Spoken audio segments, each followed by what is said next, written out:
রফিক আর মোনার বিয়েটা হয়েছে বেশ সাদাসিধে ভাবেই। ছিল না কোনো আমেজ, ছিল না তেমন হই হুল্লোড়। মূলত মোনার বাবা রোড অ্যাক্সিডেন্টে মারা যাওয়ার দরুন ওদের পরিবেশ বেশ অসহায় হয়ে পড়ে। মোনার বাবার ইচ্ছে ছিল তিনি মোনাকে পড়ালেখা শেষ করিয়ে ভালো ঘরে নিজের মেয়েকে বিয়ে দিবেন, কিন্তু পরিবারের একমাত্র উপার্জনক্ষম ব্যক্তির অভাবে অকাল মৃত্যুতে স্বভাবতই মোনা তার বাবার স্বপ্ন পূরণে ব্যর্থ হয়। অনেকটা অসহায় হয়ে মেয়ে বিলি করার মতোই মোনার মা নিজের একমাত্র বোনের ছেলে রফিকের সাথে মোনাকে বিয়ে দিয়ে দেন।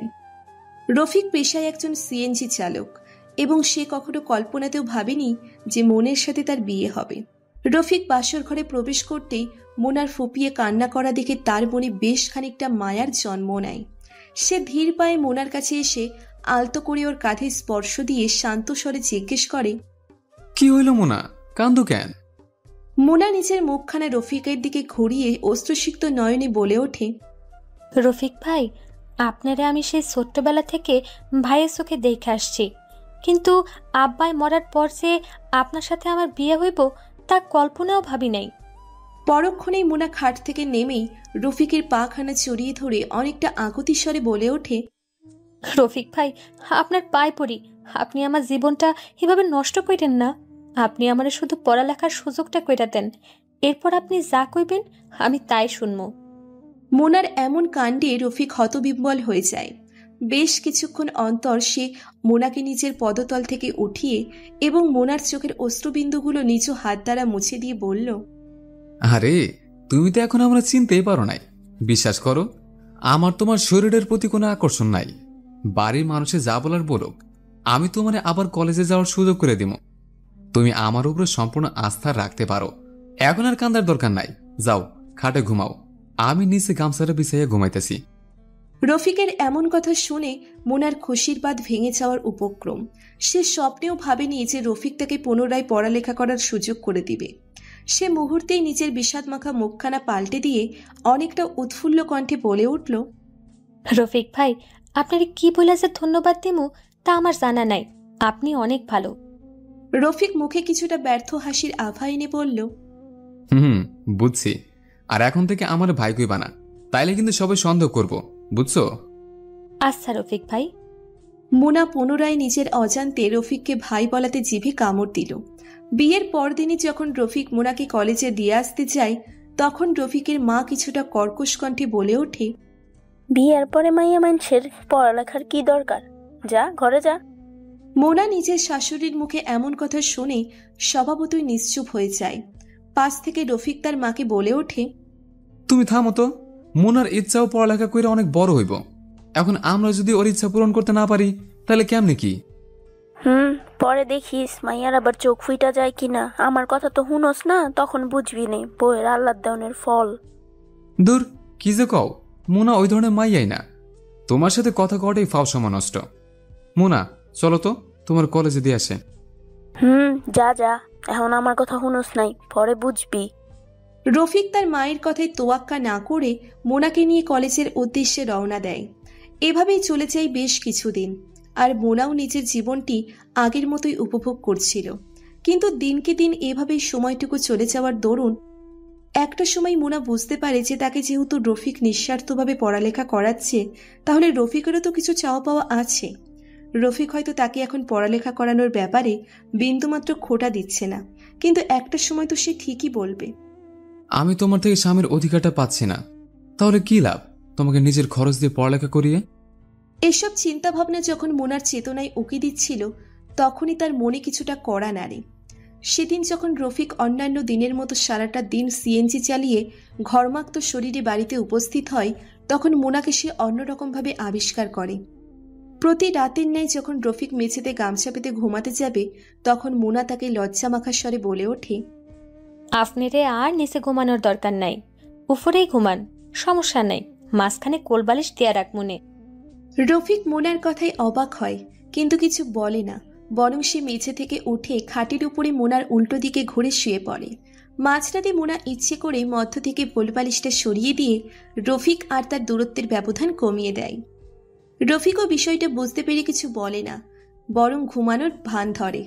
আস্তে আস্তে মোনা যখন রফিকের কাছাকাছি আসছিল, তখন আর রফিক নিজের উত্তেজনার রেশ দমিয়ে রাখতে পারে না। বরং নিজের শরীরের প্রতিটা শিরা উপশিরা মিশিয়ে দেয় মোনার কোমল ত্বকের সাথে। সকালে দুজন ঘুম থেকে উঠে গত রাতের কথা মনে হতেই দুজনে বেশ লজ্জা পায়। এভাবেই আস্তে আস্তে রফিক আর মোনা বেশ ফ্রি হয়ে যায়।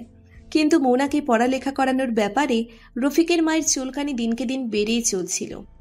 এদিকে মোনারও এইচএসএসসি পরীক্ষা শেষ হয়ে যায় এবং সেও চায় শহরের ভালো কোনো সরকারি ভার্সিটিতে অ্যাডমিশন নিতে। কিন্তু রফিকের মা চাচ্ছিল মোনা যতটুকু পড়ালেখা করেছে এতটুকুই যথেষ্ট, এর বেশি আর পড়ালেখা করার দরকার নেই। মোনা বিষয়টি বুঝতে পেরে রফিককে এমনভাবে মগজধোলাই করে যে একটা সময় রফিক তার মাকে বলে ওঠে, মা, আমি আর গ্রামে সিএনজি চালামো না, এইখানে তেমন ভাড়া মারতে পারে না, তাই চাইতেছি শহরে জামুকা মোনারে নিয়া। রফিকের মা বুঝতে পারে এসব নিশ্চয়ই মোনার চালাকি, তাই তিনি অনেকটা কর্কশ্বরে বলে ওঠে, বুঝছি, এসব ওই মার চাল। এখন তো বউয়ের কথাতেই চলবি, মার কথার দাম নাই একটু। আমি যদি তখন নিজের বোনের অসহায়ত্বের কথা চিন্তা না কইরা গ্রাম থেকে একটা সংসারী মাইয়া আনতাম, তাইলে আজকে আমার এই দিনটা দেখতে হইতো না। এই বলেই রফিকের মা মরা কান্না শুরু করে দিলেন। রফিক বেশ বিরক্তিস্বরে বলে উঠল, ধুর, তুমি সব কথা একটু বেশি বুঝো।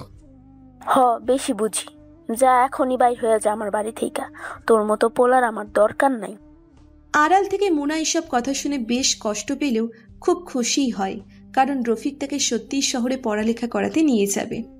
মোনা শহরের একটি নামকরা সরকারি কলেজে অনার্সে ভর্তি হওয়ার সুযোগ পায় এবং পাশাপাশি 2-3টে টিউশনিও জোগাড় করে ফেলেছে।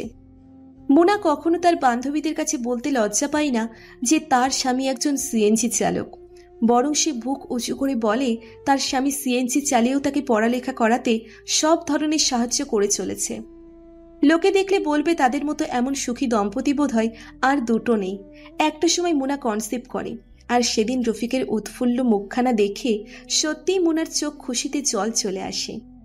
একটা পুরুষ অশিক্ষিত হয়েও যে কতটা ভালো হতে পারে সেটা সে রফিককে না দেখলে কোনো দিনও বুঝতো না। মোনার কোল জুড়ে যখন ফুটফুটে মেয়েটি আসে তখন রফিক নিজের মেয়েকে চুমুতে ভরিয়ে দিয়ে বলে, আমার মাইয়ের আমি তোমার মধ্যে শিক্ষিত বানামো, একদিন দেখবা ও অনেক বড় হইব। মোনা রফিকের কথা শুনে হাসে কিন্তু কিচ্ছু বলে না। এভাবেই চলে যায় বেশ কিছু বছর, আর ইতিমধ্যে মোনারও পড়ালেখা শেষ হয়ে যায়। একটা সময় সে রফিকের অনুমতি নিয়ে একটা কোম্পানিতে চাকরিও জুটিয়ে নেয়।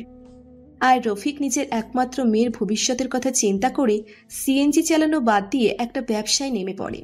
কিন্তু কথায় আছে, একটি শান্ত এবং মনোরম পরিবেশকে তছনছ করে দিতে সামান্য একটু ঝড়ই যথেষ্ট। একদিন রফিক রাস্তা দিয়ে হেঁটে যাওয়ার সময় দেখতে পায় মোনা তার অফিসের বসের গাড়িতে বসে বেশ গা ঘাসাঘাসি করছে এবং হাসি মুখে কোথাও যাচ্ছে। রফিকের এই দৃশ্য দেখে মুহূর্তেই মাথায় আগুন জ্বলে ওঠে। মোনা বাড়িতে ফিরতেই রফিক কঠিন স্বরে তাকে জিজ্ঞেস করে, তোমার অফিসের স্যারের সাথে তোমার কিসের তো হাসাহাসি? আবার তার গাড়িতে করে কই গেছিলা? মোনা রফিকের কথা শুনে কিছুটা চমকে উঠে পরক্ষণে ইতস্তত ভঙ্গিতে বলে, আরে তেমন কিছু না, আসলে স্যারে অনেকদিন ধইরা আমার কাজের উপহার স্বরূপ গিফট দিতে চাইছিল, তাই আর কি। সেদিন রফিক মোনাকে কিছু না বললেও যখন দ্বিতীয়বার আবার একই দৃশ্য দেখতে পায় তখন আর সহ্য করতে না পেরে জীবনে প্রথমবারের মতো মোনার গালে চড় বসিয়ে দেয়। কিন্তু রফিককে অবাক করে দিয়ে সেদিন মোনা উল্টে কর্কশ কণ্ঠে বলে ওঠে, তুমি কি বুঝবা এসবের? পড়ালেখা তো 5 পর্যন্তও করো নাই। অফিসের কাজে প্রমোশন পাইতে হইলে স্যারগুলোকে এমন একটু গা ঘেঁষাঘেঁষি করণ লাগে। আমি তো আর ওনার সাথে রাত কাটাইতেছি না, তাই না? মোনার এমন নিচু মানসিকতা দেখে সহসায় রফিক হতভম্ব হয়ে দাঁড়িয়ে থাকে। কি বলছে এসবও? নিজের মাথায় ঘাম পায়ে ফেলে ওকে পড়ালেখা করিয়েছে এসব শোনার জন্য? পরক্ষণে রফিক অনেকটা রুক্ষস্বরে বলে ওঠে, তোমার আর চাকরি করার দরকার নাই। আমি চাই না তুমি অন্য পুরুষের সাথে গা ঘেঁষাঘেঁষি করো। আমি জায়েন্ট কাম করি, তা দিয়ে ডাইল পানি খাইয়া বাঁচতে পারলেই হইল। না, আমি চাকরি ছাড়তে পারবো না। তুমি জানো এমন একটা চাকরি পাওয়ার জন্য মানুষ কত দৌড়াদৌড়ি করে? তোমার মতো অশিক্ষিত তো এইসব বুঝবই না জীবনেও। সেদিন মোনার মুখে এমন কথা শুনে নিজের রাগকে আর দমিয়ে রাখতে পারেনি রফিক, বরং সজোরে কয়েকটা চর বসিয়ে দিয়েছিল মোনার গালে। যেই পুরুষটা তাকে নিঃস্বার্থভাবে পড়ালেখার সুযোগ করে দিয়েছে আজ তাকেই কিনা সে অশিক্ষিত বলছে। সেদিন জবাবে মোনা রফিককে কিচ্ছু না বলে রক্তিম চোখে স্থান ত্যাগ করেছিল এরপর টানা 3 দিন মোনা রফিকের সাথে একই ছাদের নিচে বাস করলেও একটি কথাও বলেনি। রফিক বারবার মোনার নিকট ক্ষমা চাইতে গেলেও মোনা বারবারই তাকে এড়িয়ে গেছে। 3 দিন পর হঠাৎই মোনা অফিসে যেয়ে আর বাড়িতে ফেরে না। রফিক মোনার অফিসে যোগাযোগ করার চেষ্টা করলেও দারোয়ানরা তাকে ঘাড় ধাক্কা দিয়ে বের করে দেয়। এক পর্যায়ে যখন হাজার চেষ্টা করেও ব্যর্থ হয়, তখনই সে মোনার খোঁজে থানায় নিখোঁজ মামলা করার চেষ্টা করে। যখন সে মোনার ছবি এবং প্রয়োজনীয় কাগজপত্র নিতে বাড়িতে ফেরে নিজেদের রুমে সবকিছু সংগ্রহ করতে যাচ্ছিল, তখনই তার চোখ যায় টেবিলে খুব সুন্দর করে ভাঁজ করা একটা কাগজের দিকে। কাগজের ভাঁজ খুলতে সেখানে গুটি গুটি অক্ষরে লেখা একটা চিঠি দেখতে পায়। রফিক ক্লাস 5 পর্যন্ত পড়ালেখা করলেও 5 পাস করতে পারেনি, তবুও সে বাংলা রিডিং খুব ভালোভাবেই পড়তে পারে। সে জানে এটা আর কারো লেখা নয়, স্বয়ং মোনারই হাতের লেখা। তাই সে এক এক করে যখন চিঠির লেখাগুলো পড়ছিল, তখন অজানা কারণে তার হাত দুটো থরথর করে কাঁপতে থাকে। কি লিখেছে এসব মোনা? সে কি একটু ভাবল না নিজের মেয়ের কথা এবং আমার কথা? হ্যাঁ, মোনা চলে গেছে রফিককে ছেড়ে।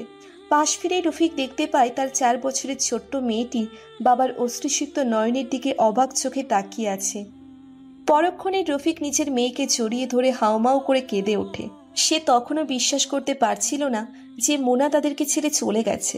কিন্তু দিন 2 পর যখন কুরিয়ার অফিস থেকে রফিকের জন্য ডিভোর্স পেপার আসে আর সেখানে স্বয়ং মোনার সাইন দেখতে পায়, তখন মুহূর্তেই তার সব স্বপ্ন ধূলিসাৎ হয়ে যায়। গল্পটি এখানে শেষ হলেও পারত, কিন্তু প্রকৃতি কখনো স্বার্থপরদের ছেড়ে কথা বলে না। মোনা যখন খুশি খুশি মনে তার অফিসের বসের সাথে আলাদা ফ্ল্যাটে বেশ মাস্তি করছিল, তখন সে তার বস রোহানকে বলে, আচ্ছা, আমরা বিয়ে করব কবে? বেবি, যাক না কিছুদিন, আমরা একটু এনজয় করি, তারপর বিয়েটি হবে। মোনার এসব কথায় মন ভরে না। সে কিছুটা রাগান্বিত স্বরে বলে ওঠে, দেখো রোহান, তোমার সাথে আমি 3 মাস বিয়ে ছাড়াই থাকছি। এটা কিন্তু সমাজে ভালো চোখে দেখবে না কেউই। আমি চাই তুমি কালই আমাকে বিয়ে করো। আচ্ছা আচ্ছা বেবি, কালই করব। এখন খুশি তো? মোনা অন্যদিকে মুখ ফিরিয়ে বলে, আগে বিয়ে করো, তারপর খুশি হব। পর মুহূর্তে রোহানের ফ্ল্যাটে কেউ সজোরে নক করতে থাকে। মোনা রোহানকে উঠতে না দিয়েই নিজেই দরজা খোলার জন্য এগিয়ে যায়। দরজা খুলতেই দেখে একজন সুন্দরী মেয়ের সাথে আরও 3-4 জন পুরুষ দরজার ওপাশে দাঁড়িয়ে আছে। মোনা কিছু জিজ্ঞেস করার আগেই সবাই ঘরের ভিতর জোরপূর্বক ঢুকে যায়। মোনা তাদের পিছু পিছু বেডরুমে আসতেই দেখতে পায় সেই মেয়েটি রোহানের গালে সজোরে চড় বসিয়ে দিয়েছে। কিন্তু জবাবে রোহান চোরের ন্যায় মেঝেতে মুখ ঘুরিয়ে শুধু দাঁড়িয়ে থাকা ব্যতীত আর কিচ্ছু বলার সাহস করছে না। মোনার আর এক মুহূর্ত বুঝতে বাকি থাকে না এখানে কি হতে চলেছে।